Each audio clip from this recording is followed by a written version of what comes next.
Good Monday. This is Jay Brew, co-chairman of Seafried and Brew. Up on the screen talking today about capital planning.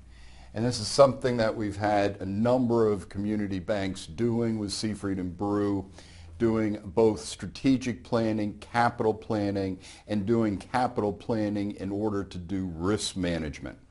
Because one of the things that keeps on coming up in every exam now, which we've talked about, is this whole aspect of stress testing. And we've talked about this in past webcasts in terms of how one should position themselves around stress testing, not only the investment portfolio, but the entire bank in rising rate environment of up 100, 200, 300, and even 400 basis points. So when we look at capital and how the regulators are looking at this, we really think you have to look at the capital planning process as an overall risk assessment that then leads to effective capital planning. So when we look at the components of this is that we're looking at credit risk.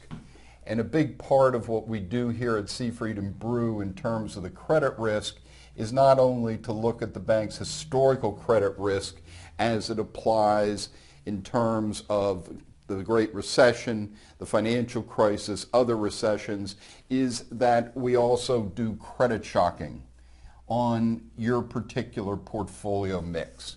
So from a credit risk standpoint, it really gives an overall view of the bank's credit risk and then how much capital do we need to support that risk. Another key component is the strategic planning model. And where I believe that this is in conjunction not only with strategic planning but also with capital planning is to take that balance sheet and income statement out 5 to 10 years, gives one a notion in terms of how you're going to build capital. Because especially with some of the banks that we've seen out there in more of a slow growth mode, what we're seeing is capital creep. And so you want to be able to really look at this now, not a year from today, because that capital creep can get more and more expensive in how to correct it. Correcting it by using that model to project out dividends, looking at even stock buybacks in here. So it really gets everyone thinking in terms of where the future capital is going to be and how comfortable are you. Because a key piece of this is that I can't tell you what kind of capital you should have as a community bank director. We've talked about that one of your key duties is to basically preserve and build capital.